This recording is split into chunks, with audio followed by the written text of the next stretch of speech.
Hello, everyone. Hi, welcome to Voice Lessons Live Thursday night. Welcome again. We are here for you to answer your questions. So, with me, I have Dr. Matthew Edwards. Matt, welcome to the show again. Thanks. Glad to be here. Awesome. So, you guys keep sending us in great questions every week. So, we always have a hard time picking which ones to go on the show, but we've got some good ones picked out for you. So, let's jump into our first question. This one comes in from Evelyn. She writes in, how do I know which song fits my voice? And what a great question to start with. How do you pick a song and how do you know if it fits your voice? Yeah, and so there's a little bit more to this question. It wouldn't all fit into the captioning system. She gave an example, and what she specifically said was like, when you're watching American Idol, and I might think that the singer sounds great, but then Simon would come on, and we all know that Simon has negative opinions about almost everything. Yeah. But then he would say, I wish you would have picked a song that fits your voice. What does that even mean? Why would he say that? And how can I make sure that I'm picking the right songs for my voice? And so let's talk about this first. Let's going back again to Simon Cowell, his opinions. He is very opinionated. And a lot of times I listen to things that I think sound great and he rips it apart. And the other people, who are judges with him at the time wouldn't rip it apart. On American Idol, and you'd be sitting there going, what is he hearing? What does he think? And there was times he was wrong, and plenty of times. That's because art is subjective. Not everybody is going to like everything that they hear. So first of all, Evelyn, I want you to keep that in mind is, not everybody is going to like anything that you put out. And so what I tell my clients is, if you hear one person give you a bit of feedback on, a specific thing, just take it in and be like, okay, thanks. I appreciate that. And just file it away. If you get a second person that says the exact same thing, you might want to go, that's two people now. Maybe I should watch out for that and just kind of see if it comes up again. If it comes up a third time, then you might want to sit back and start going, wow, yeah, okay. So I keep getting comments now of people saying that, they're noticing this particular issue. I ought to really figure out what that is. Okay. But we don't want to change everything over one person's opinion. Now, clearly on that reality TV show that, by the way, is not reality, in that reality TV setting, there you may not be seeing what else is going on behind the scenes, and they have other producers and coaches telling the singers what to sing, and sometimes they're doing what they were told to do, and then the judges have some other opinions. So there's lots of things at play. In general, though, when we're trying to answer this question, we're looking at a couple things. We're looking at range, we're looking at vocal quality, and then we're looking at style. All right, to know how a song fits your voice. So the first thing that should be pretty obvious is key. And, if you're singing something and you are a baritone and you're trying to sing a tenor song, you're probably going to run into problems and that song doesn't fit your voice. If you're a belter, but you usually only belt real chesty up to B's and C's, and this has got like a super belt up on an F sharp, well, most people can learn to do that. So you're either going to have to learn to do that or you're going to have to look at that song and go, well, that song just doesn't fit my voice. Now, we talked about this, I think it was 2 shows ago, that you can transpose songs. And so, we want to try to maintain, it depends. If you're doing a cover version of a song, you want to, consider if you're trying to maintain the feel of that particular song. If you're really just trying to do it in the essence of the original artist, then you can move it maybe a half step, a whole step, maybe 1.5 steps, and still be within the same feel. But a lot of times once you get outside of 1.5 steps, you can start to lose some of that feel. So, every song is going to be different. You may find one where you take it down to 2.5 and it still has the feel. So that's the first thing to try. And don't forget that we often think about taking it down, but sometimes taking it up is the answer too. I have clients who an F is really tough for them to keep hitting time and time again, the F above C. And you switch that up to a G, and all of a sudden that's a piece of cake for them, right? And that gets into what we call the passaggi. It's these passing points that we have in our voice. It's part of what makes us unique. And so some voices do better, even just going one step higher. Now, if you're going to sing the song and make it your own as a cover song and just take it in a total different direction, then by all means, change the key to whatever you want it to be, right? Because you're totally re-envisioning the song. You have that freedom. Okay, so you're going to play with that. And then, of course, if it's your own song, if it's something you wrote, put it in the key that makes your voice pop, right? You want to put it in a key that for that particular song, the voice really fits the essence. Like if it's a high, quick, fast dance number and you've got it down in the low part of your voice, that may not work out real well. And you may find that when you get it up an octave and put it up there, that in the high dance number, it ends up being a better fit. So, you got to make some of those artistic decisions.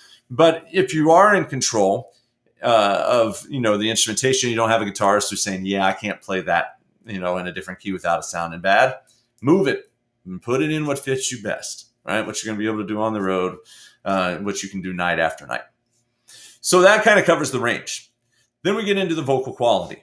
And so this is, thinking, I like to name off people like Adele and Ariana Grande in this conversation, right? Because Adele, we all know, has a heavy, full voice, and Ariana's got crazy high riffs, but it's a lighter voice. You get the feeling even through the system, the sound system you're listening on, that Adele's voice might be a bigger, louder voice than what Ariana's is.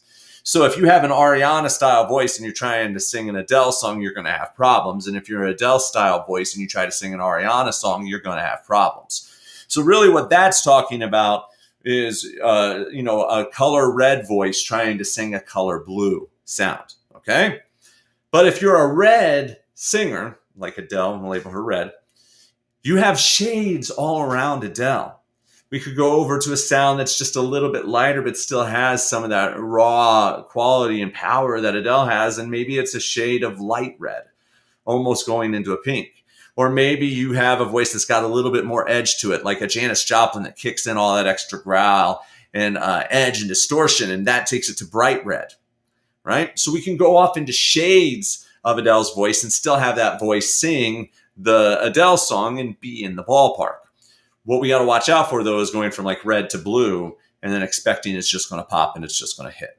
Okay. So you want to be within a couple shades of distance from the artist who originally recorded the song if you're going for an emulation, if you're going for that, cover sound. Okay.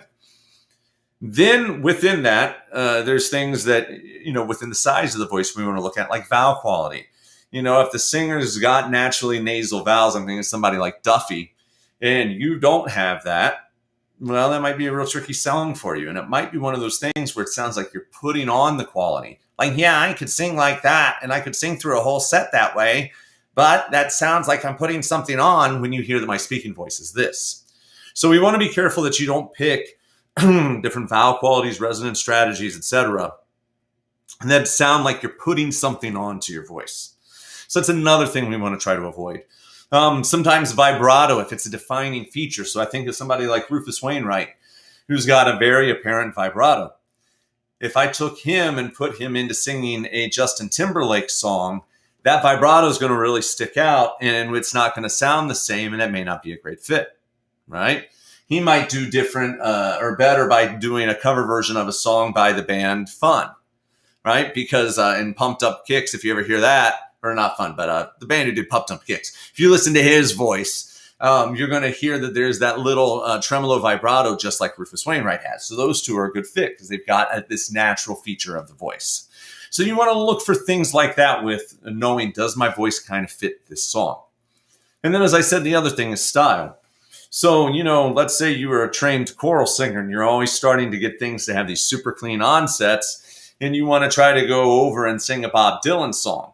Well, Dylan never sings clean onsets. He's not doing, how many roads must a man walk down? He's letting it really scoop. How many roads must a man walk down? He's letting his voice write it out in cursive. If you're not used to doing that and you can't get your voice to do that, then it's probably not the right fit, because we know in our minds that part of the Dylan sound is that movement. And you don't have that, and you're trying to sing a song that he wrote, they're going to sound off. So we're listening for those things like the scoops, the little growls that they add in, the little riffs and licks that they might add in, little bits of breathiness or tongue retraction or things like that they might add in. And as you're listening to the song and you're like, yeah, I can do that in my voice, and it doesn't sound like I'm making a caricature of anybody, it doesn't sound fake, it doesn't sound false, then that's probably a song that's really good for you, right? So those are a lot of factors. And you might be sitting there saying, well, that's great, and I get that. So how do I do this? So what I would suggest is that you, first of all, find at least one singer that you sound like. And then if possible, try to find maybe 2 or 3. Then you can either go into Spotify and look up for similar artists. And when you do similar artists, then it'll start to show you other singers. And then you can click on those other singers and see if their voices are similar to yours as well. And keep going through that similar artists list to see what you can find. You can go into Pandora and build a radio station around that artist that you like so that you get some other artists that Pandora believes are close in style. And then finally, there's an app called Discover, Discovr. You enter an artist name there and it gives you like a family tree of other artists that are related. And as you go around that family tree, you can click on it and hear little 30-second samples of songs. And so in those little 30-second samples of the song, you'll be able to know, oh yeah, this does seem to kind of be in the ballpark of where my voice lives and fits, or no, this isn't. Then as you get this list to grow, right, you started with the one person you could find. Then you go through the list and you start listening to the rest of the songs. You then want to go and try to listen to everything that artist has ever recorded, right? And just start going through and listening. And anytime you hear something that you kind of like, throw it into a playlist, your performance playlist. And you're just going to keep going through all of these different artists you found, throwing their songs in. Then you can pull up that playlist and start listening to it and see what seems like the absolute best fit of all of those options. Okay? So it can be a little intimidating at first. It can seem a little tedious at first. But everybody I give this project to who goes and follows through with it ends up having a blast. They end up discovering all kinds of artists they didn't know, songs they didn't know. They end up with such a huge list of songs they want to work on. We never have to worry about finding rep for them to work on and sing. So the dividends that pay off of the investment of time to do this project are just massive. And so, Evelyn, I think those will give you some places to get started. I'm caught in the comment that she submitted. She mentioned, times are rough sometimes. And, we end up saying on here a lot that, get up with a teacher. We, have course options and other things. And, but I feel like this thing definitely, Evelyn, is one of those things that really does come down to you doing the work on your own. Because I don't think this does. And I mean, yeah, a coach could help you with it, but you know yourself best and you know what you're drawn towards. So this is work you can 100% do on your own without the help of a coach. And then if you ever get stuck, of course, you know where to find us. All right. So hope that helps. Awesome. What a great answer. So many things to think about that you don't always think about when you know a song. So what a great question. And let's jump into our next one here from Jeanette. She writes in, how to handle acid reflux when it affects the vocal sound and range. Great. So to start off to answer this question, let's just remind everybody, even though Mike, introduces me as Dr. Matt Edwards, I'm a doctor in voice pedagogy or vocology, not a medical doctor. So I'm going to give just the standard advice that's frequently given in public presentations by doctors, speech language pathologists, stuff you can find on their websites. It's general information enough that it's, again, it's just common advice. So first thing is if it's really bad, go see a doctor. This doesn't have to be a voice doctor in this instance, although you can go to a voice doctor because they're going to be able to look in there and see exactly what's going on and be able to help you know exactly the problem that you're dealing with so we can get the right treatment. But sometimes with health insurance, going to a laryngologist is cost prohibitive. And the first thing we want to do is get this under control because it sounds like it's just out of control right now. You're in a flare-up is what I like to call them. And so I want you just to focus on getting your flare-up down and then see if your voice recovers on its own. And then if it doesn't and it continues to be a problem, then go seek out this laryngologist. The first interventions they're going to offer up if you do see a doctor about acid reflux is don't eat anything for more than 2 hours before you go to bed.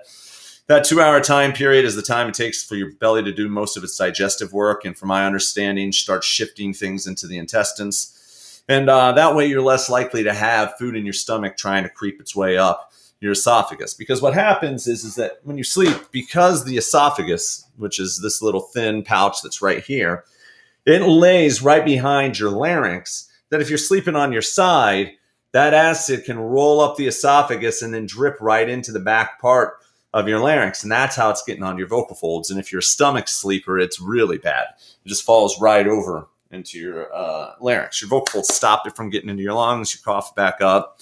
You usually sleep through it, don't even realize it's happening. So what I want you to do as well, though, is then think about your sleep position.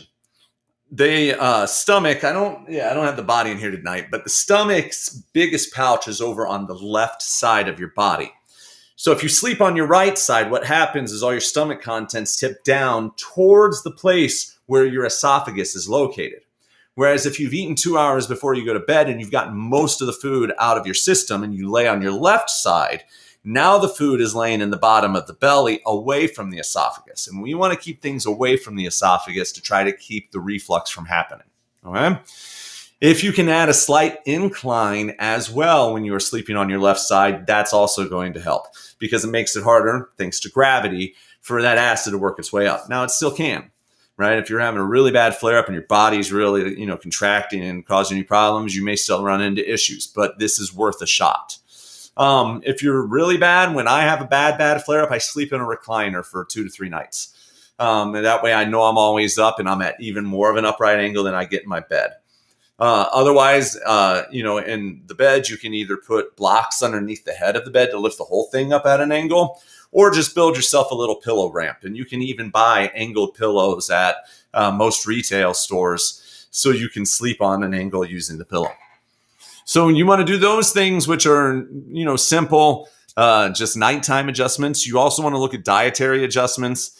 Sadly, it tends to be things that we all like a lot, like chocolate, sugar, caffeine, alcohol, tomato products, and anything spicy. All of those things end up being bad for your stomach. It leads to either a loosening of what's called the upper esophageal sphincter, which is what keeps the stomach acid in your stomach. So like caffeine can really loosen that up, loosen the grip up, and then the food's going to come up more easily. The other stuff can also cause your body to produce more acid, like the spicy foods. You're pouring, if you're eating like drinking lemonade and it's really acidic, things like that, or tomato sauce, you're just putting acid in your stomach that already has too much acid and is fighting against it. So we want to limit those kinds of things. We know that meats are more acidic than vegetables. So trying to make sure that you're getting more vegetables in your diet. And, in some countries, they actually eat the salad at the end of the meal instead of the beginning. And one of the things I've found is that in a flare-up, that's a good shift. Moving any proteins you're going to have first and then eating salad at the end because it's got a base, it's got a lot of fiber, and that helps your stomach digest things and it can help calm the acid down. And then eat smaller portions than you think that you may need. Try to cut it back a little bit. And then also make sure you really chew your food solid, because if you're really chewing your food up, it's going to digest quicker than if you're just eating really fast and just shoveling it in. So you want to make those dietary changes. Water is your friend, so try to drink lots of it. Usually the recommendation is about half your body weight in ounces per day. So I weigh 205 pounds. I try to drink about 100 ounces of water a day. I like to drink, because I do struggle with acid reflux myself, and get pH water. You can buy this at most retail stores. They have one that's called Essentia. That's a really standard name brand you can find pretty much throughout the country. But even your big box stores have it. Costco sells it in bulk, and that's the cheapest way that you can get it. The water has a pH level of 9.5. And so in your house, water tends to be in most areas in the 7s. So when you're drinking this 9.5 water, it's adding a natural alkaline into your body to help settle down any stomach acid that's flaring up. You want to then look at over-the-counter things that you can take. Tums are one of the most common. The other that is what's recommended by laryngologists is Gaviscon. Gaviscon, when you chew the tablets or you drink the liquid, forms a foam barrier on the top of your stomach contents so that anything that tries to reflux up hits this alkaline neutralizing foam barrier, and it helps calm things down. I've found that it's the best antacid that I can get if I'm having a flare-up and it's really causing me problems. There is a European version that you can order online through Amazon and other retailers, and everyone says that is the best, plus it doesn't have aluminum in it. The American one, I believe, does. So look up Gaviscon. And then, of course, you do have over-the-counter medicines like Prilosec and Tagamet. and Prevacid. There's all these other medicines that are out there. Those can help a lot. And if you don't have insurance at all, read what's on the box. It tells you what appropriate use is, and to make sure that you're, not getting addicted to this stuff or running into any problems. If it's just a temporary issue, you could do that. However, if you go to a doctor and really describe their issues to them, they can maybe help you get the right dose to start, which is why I would say if you're in a good insurance situation or you have a community clinic that you can get in to see, talk to them about what's actually going on. And there's also some other prescription medicines that may even be better for you, especially if you have insurance, than what's available over the counter. But that's usually our first line therapy for acid reflux, is that set of standard guidelines. If you really are running into trouble, you'd want to go see a gastroenterologist. And what they're going to do is actually run a tube down your throat into your stomach to see what's going on and see what problems you have. It's not bad. I'm actually getting it done in 2 weeks. I haven't had it done in 20 years. And I, for whatever reason, had some reflux issues lately. And so they put you on an IV. You go to the hospital. Here they have, outpatient centers and other places, but they put you on an IV. They knock you out. So you go sleepy. And then you wake up. And after you wake up, they've already run a tube down your throat. They've taken pictures of everything that's in there. And they can tell you then exactly what's going on. They can take a biopsy to make sure it's not an ulcer. Then they can, look for any other bad bacteria shouldn't be down there. And if they discover it's a hiatal hernia, they can find out if it's small, medium, large. And some of them, especially if you have insurance, are operable. And they have some really good techniques, if this is a chronic condition, that they can help seal up that upper esophageal sphincter using different rings that they can put on there, some with magnets. They have another way to pin the stomach down below the diaphragm. And all of these things will be a more permanent solution that, from everybody I know who's had one of these surgeries done, says that the results are incredible and that all of their problems have gone away and they finally get to eat like a normal person again. And no lie, that is what I am going to be asking my doctor about in 2 weeks, is if I'm a candidate for surgery, because after 20 years of it, I'm done. But, just know, Jeanette, that you're not alone. Speaking from experience on this, definitely. But I know all those things help me. They help a lot of my clients as well, and my friends and my wife. And so give them a shot, see where it's at. And then, if that alone isn't fixing it for you, please go seek out some professional medical advice to really get it sorted out. Awesome. I'm going to have to get my hands on some of that alkaline water. So if you happen to have a link to that, if you could drop that in, that's super helpful.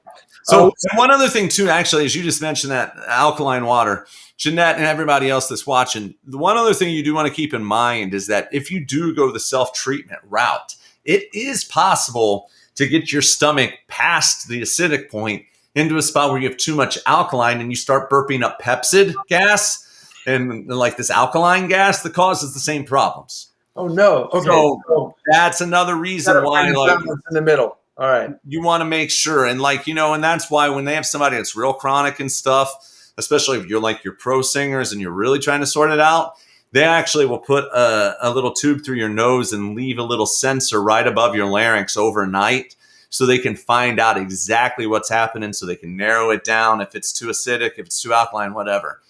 So we do know that happens. They're not going to run that tube down your throat right away. That's for people that have severe problems. But just everybody keep that in mind. You can take it too far. So try to find the happy middle ground. Don't jump on all these things at once, except the health habit changes. All those lifestyle changes, jump on at once. But medications, try one at a time until you find what the right combination is for you. Awesome. Jeanette, I hope that helps, and everyone else there. If you're having that acid reflux, definitely try some of those steps.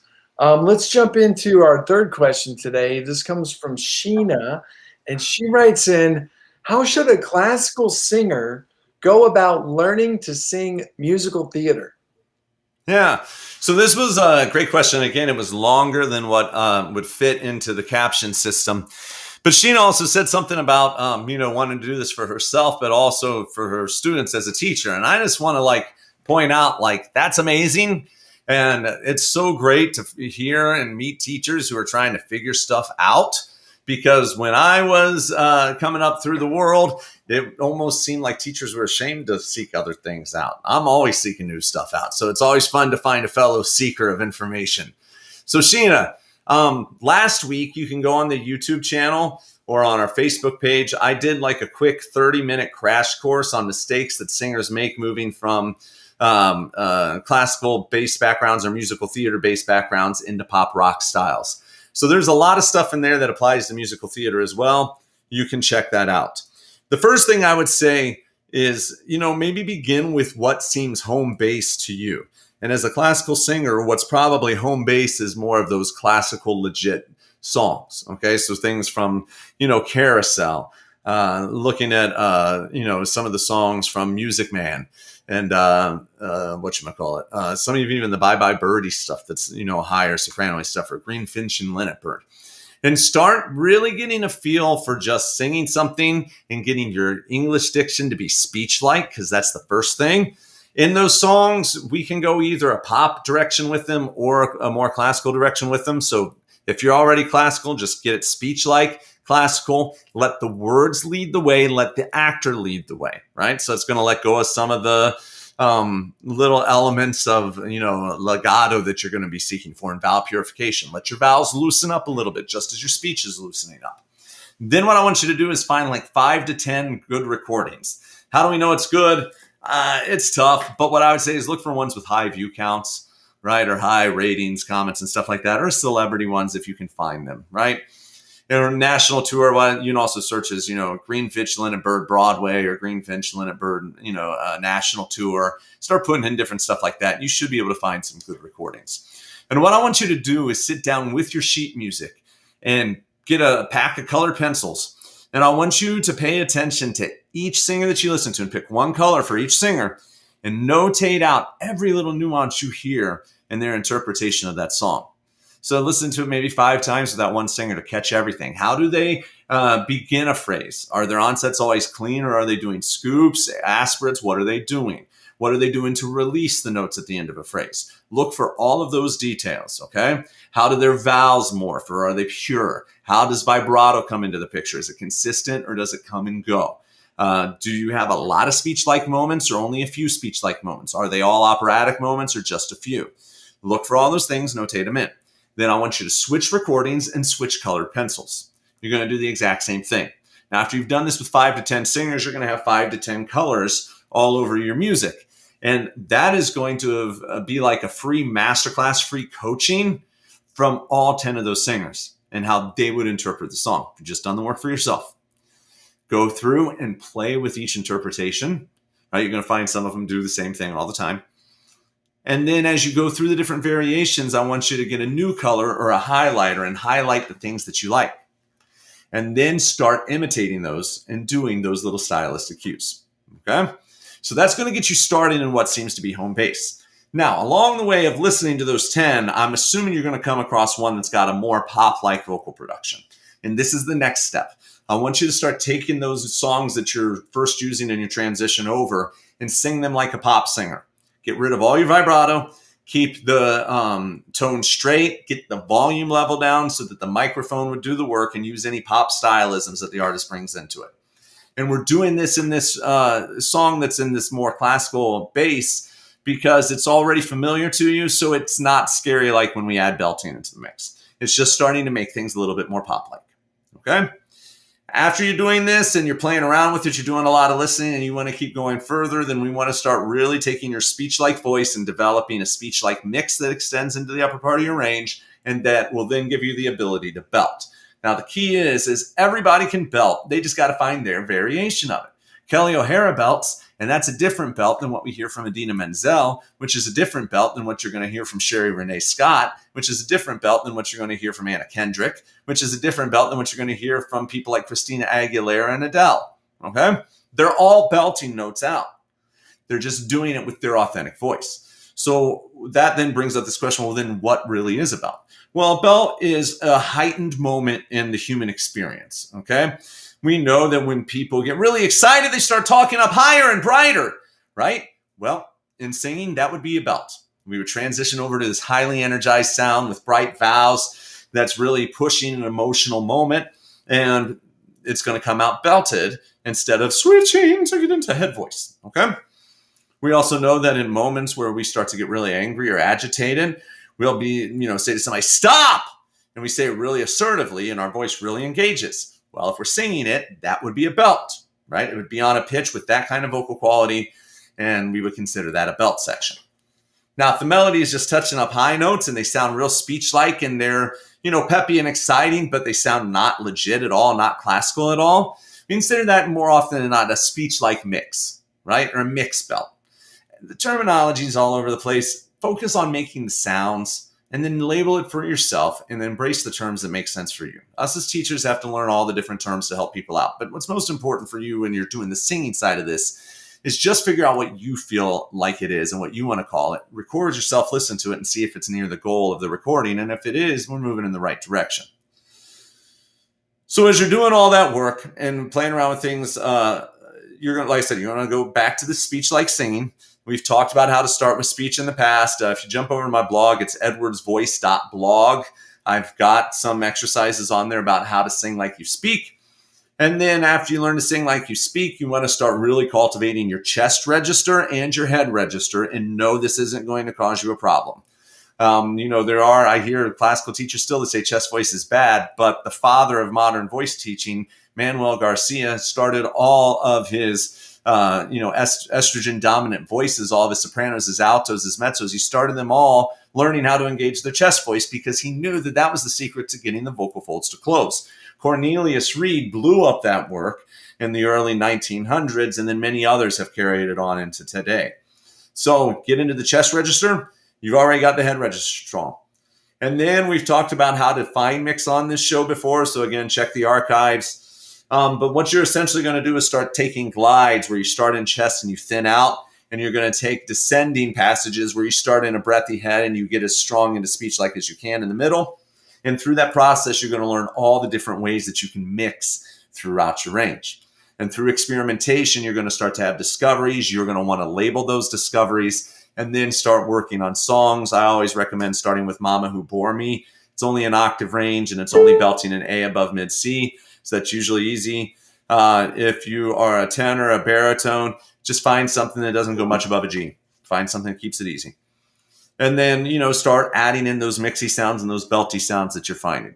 So, and again, you're going to listen a lot, use the Colored Pencil Project, and do that work as well. But hopefully that'll get you started. And then beyond there, it's, as we say here on the show, it's, getting with the right coach or taking a class that's about how the voice works or about singing with style, and then start to digest that information. And, through that self-education, because you already have a background in, singing, it's really just kind of re-coordinating your voice in new ways with a new understanding of what's possible. And then you should start to be able to make the transition fairly easy.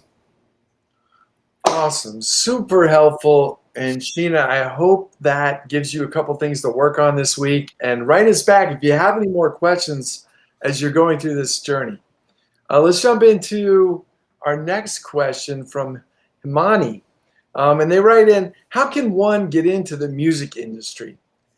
Good. Like, is there like a front door? Like, where do we find the front door to get into the music industry? Yeah, it's on Hollywood Boulevard right there in LA. Right next to walk through the door. That's right. So good. So Himani, this is a good question. First of all, I want to tell you to look up. We did a show a couple months ago with someone named Drew Angus. Drew Angus is a working professional. He's already out gigging full time again. Make sure you look up that interview in our archives because it's got some great information on this topic that I think could be helpful to you. In general, what I want to tell you to do is instead of trying to break into the industry, the big bad industry, global, because it's a global industry, is to start with your local industry and your local marketplace. So if you are wanting to get in, then you need to start off with getting in locally. So if you've never done anything in your hometown before, then the first thing you want to do is go find an open mic night and go show up and do your thing and get comfortable performing in front of the people in your community. And through that process, you're going to get to know them. So when you see artists you really like, go up and introduce yourself to them. Tell them how much you liked what they do. And, ask them if they got a website and you'd love to come see them do a gig if they're doing a gig, right? Then go see what their gig is like and who maybe opens for them and get to know other people at that gig and get to know the venue, right? You're just going to spend a couple months just doing that process, getting to know the other artists in your area, getting to know the venues that they gig at. And then as you're doing that, you're going to start to get some sense of where you fit in. You may be like, hey, I really fit in at these 3 clubs. They really have my style and my like level of work that I'm doing. Now, if you are, your own singer-songwriter and you're just doing your own thing, then you can go solo and do it. Or if cover artists that can do it solo, then great, you're set. If not, hopefully through that community of people you've been building, and if you need a band, you're going to be able to find those band members. So because you've been reaching out to these people all along, starting with that at first open mic night, you now have people to reach out to and say, hey, I don't know if you remember me, but I met you at an open mic night at blah, blah, blah. I came to your show. I decided I want to start up a band and I really need a keyboardist. Do you know anyone? And then maybe they do and they can send it to you. And if they say no, you say, do you know any resources in town where I could, find other musicians?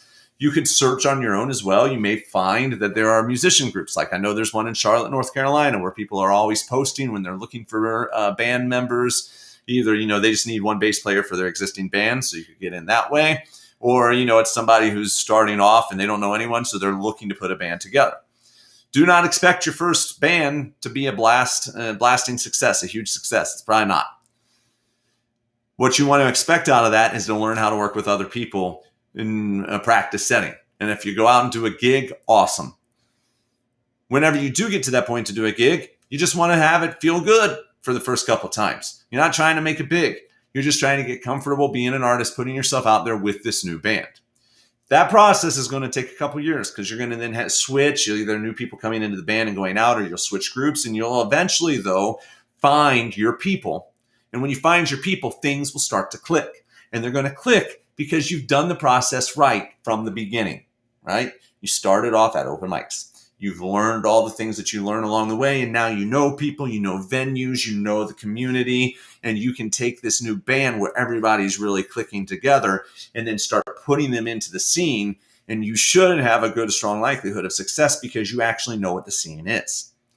Then the next key is when you get to that level where you're doing this really good work, you're going to get to know other bands at all of these gigs. And those bands who might be headlining a show at this club this night could be the second opening act at another gig, and they were told to find a first opening act, and they like you, so now you're in. Okay, my brother's in a band. He's been playing this part of the circuit right now, where they're starting now to get asked to come and do these things. And the other day, he found out at noon that this band had something happen with one of their musicians, and it was going to be a problem for them to even do their show. So they asked my brother's band if they could just step in, and they got to do this really incredible venue like that night because they had friends in the local scene. And his local scene now started off in a small town in Colorado, and he's now playing throughout the entire state, up into Wyoming and Idaho and other places nearby, right? And so that gig that he got was like in a city 2.5 hours away. So he's expanding this circle. So now by playing at that gig, he now knows people in that market. He meets other musicians in that market. As that circle starts to expand, you're going to then be learning from your peers about social media and gathering followers along the way, because that is key to taking the next leap into the industry, by meaning getting the big players involved. The big players today are not going to just jump on you because you have a great voice. It's very rare, and a lot of times the people that we think that happened to had connections. Ariana Grande was already performing on Broadway before she ended up making it big. Okay, she was doing Broadway shows. She was doing TV film stuff. People knew her, and then they turned her into a pop artist. Britney Spears was coaching with the vocal coach I used to work with as a musical theater artist, doing the audition circuit in New York City. He helped her get into the Disney thing, and then she worked her way up. Okay, Taylor Swift, her dad is a multi-millionaire stockbroker who works for Merrill Lynch in Nashville. He moved his whole everything to this Merrill Lynch in Nashville, and he manages, like, I forget, his website says almost $500 million of assets for people in the Nashville community. And you can guarantee that means he's got connections. So, some of these people that seem like they just hit it, no, they had connections one way or another, and people opened up doors for them. Okay. So if you don't have those connections, you're doing it this way that I'm telling you about. And that's the way that 90% of groups end up making it, is building up their own network. And so your first goal is 10,000. You want to get like 10,000 listens, 10,000 followers on everything. And you'll start getting, once you get to that point, you're going to be drawing more attention. And then you want to start accelerating the process. And you're going to start learning how to do all of that stuff by being in the scene, meeting the other players who will tell you at that point, when you're ready for that next level, who to talk to, what to do, because it's going to be different a year from now than it is today. That's great. It keeps changing. So it's not like there's an exact recipe we can give you today to follow, but I think there's some great tips to start out with, and, you know, get out there as the pandemic ends and everyone gets vaccinated and everything. Can't wait for the open mic nights to start back up and again. So definitely a great place to start. Let's jump into our last question for tonight. Then I'll check the chat. So this one comes in from Osei, and they write in, please, I have a poor voice, but in love with singing. So how can you improve my voice? Good. So everybody can learn. It's a motor skill. Okay. And what that means is that you have to train your brain how to get your neurological system, your nervous system, to fire muscles in the right movement patterns to make the thing happen.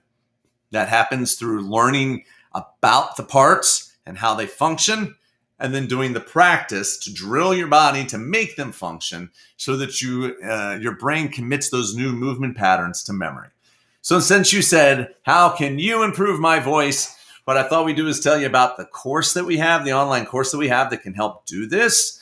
The course is called How the Voice Works. And it's a course that we filmed pre-pandemic. We filmed it out in Hollywood with an award-winning production team. Filmed it in 4K. It's 4 hours of video content where I go through with a lot of the different anatomical models I bring onto the show, like models like this, the larynx model. We even have some animations that we include in the materials as well. So you're really going to get to learn how everything moves. Then as we go through that material, there's a workbook, a 100-page workbook that goes through along with it. And what happens in that workbook is you get some examples and of exercises to start committing those new movement patterns to memory. Then as a bonus, we also throw in 150 exercise variations that you can play with. Okay, there's like 30 tracks, but we've got all these different variations, and you can go through those exercises, and they're designed specifically they're designed not to tell you how to sound, but rather how to explore your voice. And so as you go through and explore all these different movements, you're going to start to discover sounds, and you'll be like, oh, I really like that. And then you're going to grab onto it and keep it, right? You may make another sound and go, yeah, it's not me. Cool. That's the whole point. Explore and find out what's you and what's not you, and then move on. And then there's also a whole series of guided listening videos where we're going to listen to some famous singers, and I'm going to show you what their voice is doing in each one of those moments. So you can then really start to connect theory with practice. So that's wrapping up its launch special right now. But if you jump on that here within the next couple of days, you're still going to be able to grab it for $47. This package price, I mean, it's valued at $897 by the time you put in the cost of what all these things would be separately, especially when we're looking at private lesson time and the way that we would, communicate this information otherwise. But, the whole point of us putting this course together was to help people who don't have that kind of money, right? Because Mike and I did when we got started, and we know that most singers don't. And so when we see some of these big courses selling for hundreds and hundreds and hundreds of dollars, Mike and I are like, let's give, singers out there the real deal, the real goods at a price that they can afford. So $47, you can check that out. And then there's a follow-up course to that one called Singing with Style. And Singing with Style walks you through how to do a lot of the stuff we were talking about earlier in the show tonight with the question about moving from musical theater or from classical music over to musical theater, where I was talking about how to listen to artists and how to notate out what they're doing and learn from those influences. And I take that little kernel of an idea and expand it into a 4-hour course where you really learn how to think like a musician, because a lot of times that's missing. Yeah, you'll figure it out eventually by gigging with others, because that's really where you're going to learn those things. But, if you want to jump in there and really dive into the work, you're going to figure it out on your own faster with the material in the course. We're going to talk about onsets and releases. We're going to talk about the internal vowels. We're going to talk about the delivery of diction, words, and why they matter, descriptive words, how to bring them to life, how to use phrase weighting to your advantage, or operative words. I'm going to walk you through how to use psychological gesture and emotional recall exercises